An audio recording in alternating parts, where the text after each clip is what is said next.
I'm Mike from Rock and Loader at Hard Rock Hell, and I've got the pleasure this morning, because it is still this morning, 11 o'clock on a Saturday, of chatting to Shane and Ronnie from the fantastic Those Damn Crows. Heart is like a dead weight, I can't think straight. I have the words, but the words cannot escape my mouth. Mine is torn, yeah, starts to crumble. Smell the fear and the doubt, close the verdict's out. See the white flag flying high, can't even look me in the eye, yeah. So I'm telling you, we're broken, honesty's running unspoken. Fear and doubt drift away. Talking to us today. Good to see you. You're playing later on tonight on the second stage at the same time as Saxon. That is so. I know.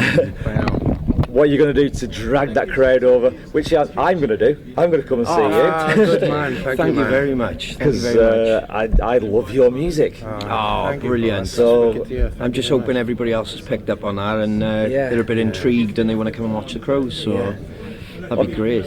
So far, you've just released the one single. I mean, that's the only thing that we've got out, which is "Fear of the Broken." That's right. Yeah. Brilliant video for it. Thanks, man.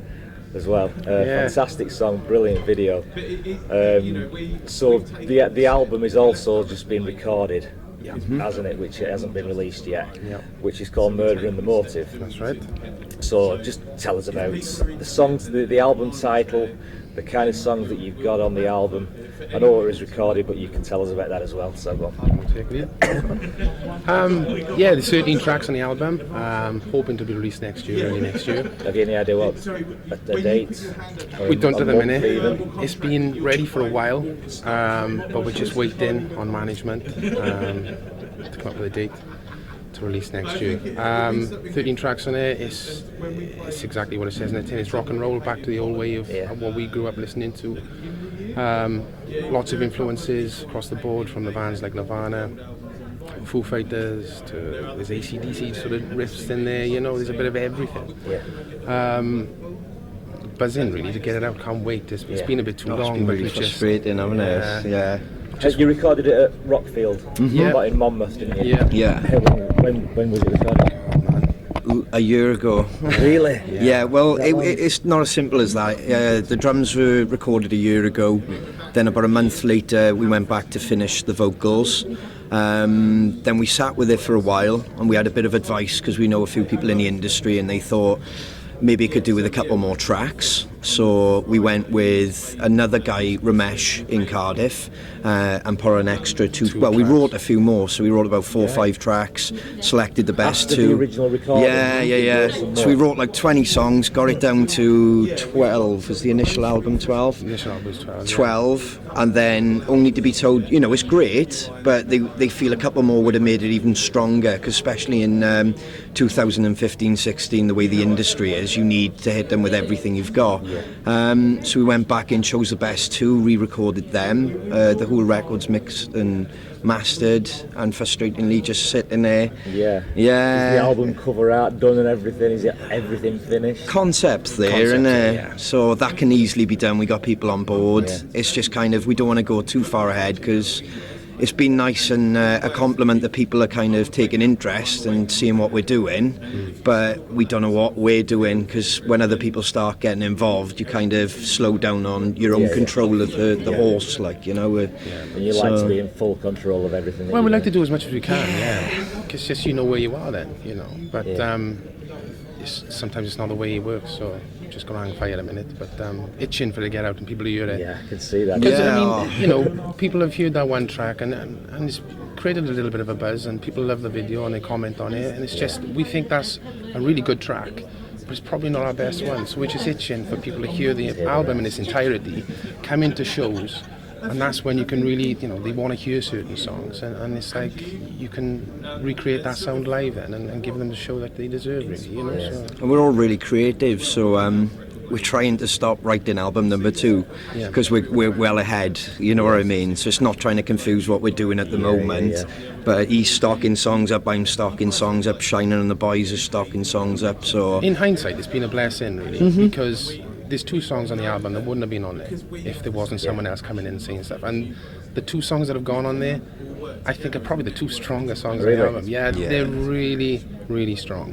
As far as potentially radio hit friendly type of thing, but also in a live certain situation, people get hold of those lyrics. It's an anthem, you know. So.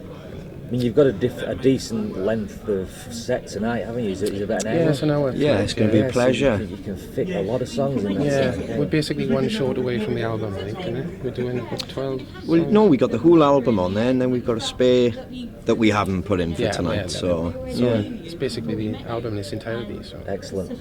How much was a buzz? How much of a buzz was it to record at Rockfield Studios with the history that goes with Amazing. it? we were sitting there doing the drums, and I'd come in from doing a take, and Kingsley was there. So he's the guy who owns it and everything. And he's just chilling at the mixing desk, and then he starts telling us stories of Ozzy and other artists and the shenanigans that went on up there over the years. And I obviously don't want to say them, but it was just absolutely crazy. And knowing who's drummed there, who's sung there, Freddie Mercury with the piano, we just couldn't leave it behind. Do you take your own drums, or do you Yeah, I took my own. Theirs? Yeah, no, I took my own drums. But I was really, really lucky because there was a drummer in the area who was bringing me snare drums, and I found out it was the drummer from Squeeze, his snare drum. So I kind of put that on the record.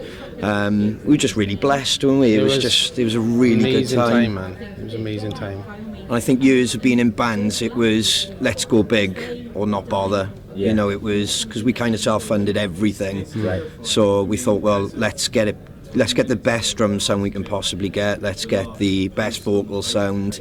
Plus, we were just in that atmosphere of it just had to be done with all the stories that were being told. Yeah. It was like we were only going to go up there for the drums, weren't we? Yeah, and you're immediately up for it. And, you know, you just want to do your best work you can. And when you're surrounded by all that sort of the past and having these stories, you're just like, wow. Yeah. The album was so split as well because the drums were done in Rockfield.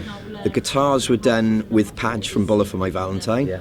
Then we went back to Rockfield for Shane to do the vocals. Then those extra 2 tracks came along. Yeah. So we went to Cardiff and we did all that with Ramesh then. So that was the only thing that was done in the one place was 2 tracks, you know. Yeah. How long did it take to record? How long were you at Rockfield for, and then?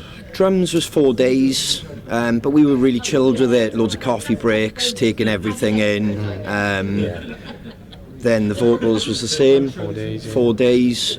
The bass then was done in Newport. That took a few days, and the guitar's exactly the same. So when you look at all that, and I'm telling you that now, it's like, how was it a year on? And you know what I mean? How did it take so long? But like I said, people pick up on it and they say, "Oh, I love the record. You shouldn't put it out yet."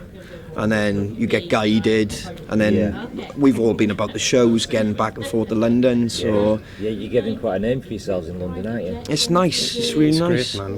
We love playing up there. Yeah. It's great.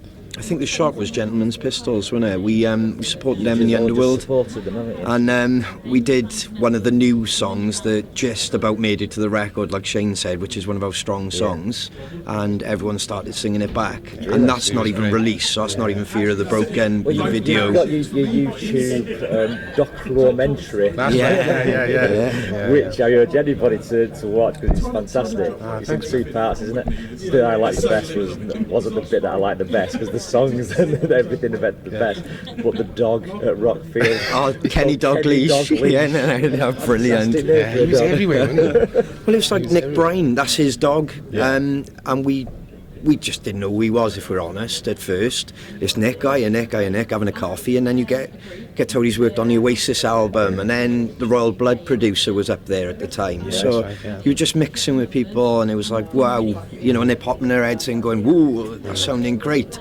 So then the energy was up then. Yeah, it was like, as soon as we left there, we were like, we got to play live, we got to get this album out. And like I said, had you not played live before that you recorded the album? A couple of gigs, but we just went, bang, let's just go in and let's not do an EP.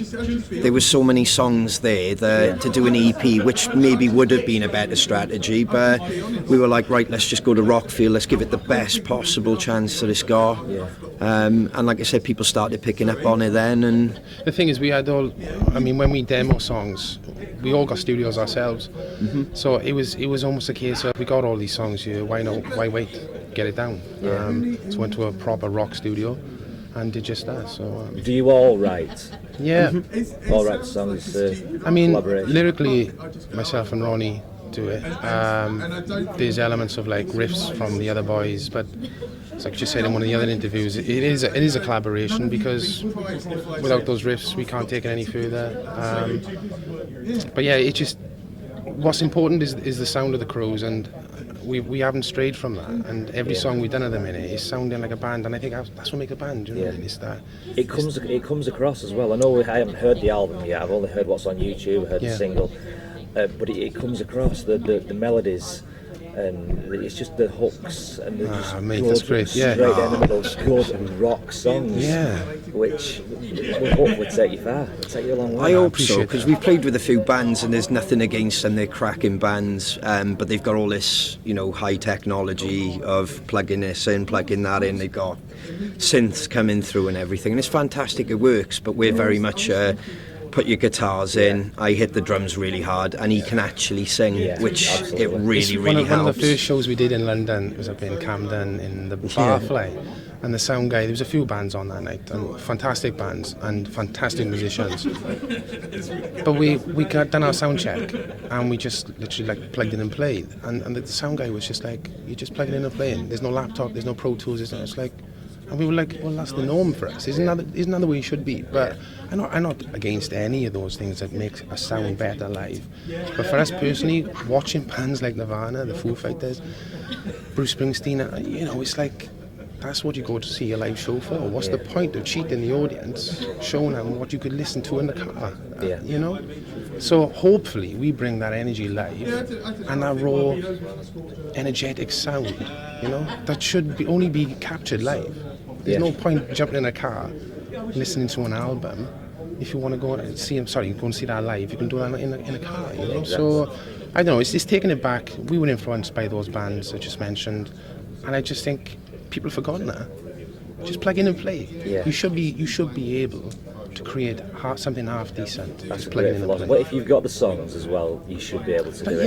And you've got the songs, so it should be a breeze for you. Thank you, man. I appreciate Thank that. you. Talking about your influences, last question. You're on a fantastic bill today at Hard Rock Hell. If you could choose your own festival lineup, and you're in the middle of the lineup, you've got two bands before you, two bands after you. Who would they be? Oh man. The two. That's the reaction I get from everybody.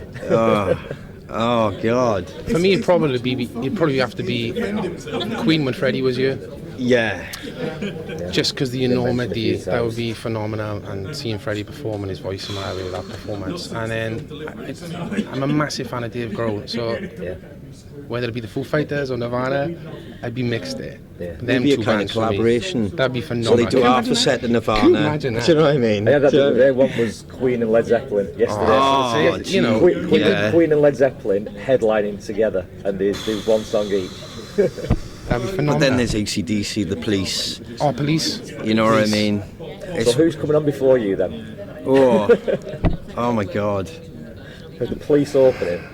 We'll support them all. The cheeky girls come on first, and then we can blow them off stage. Yeah, we need to make an impact on Yeah, that bill, yeah. don't we? So yeah, Cheeky Girls on first. Yeah, blow them away, and then no- Nirvana and Fools can blow us away. Yeah.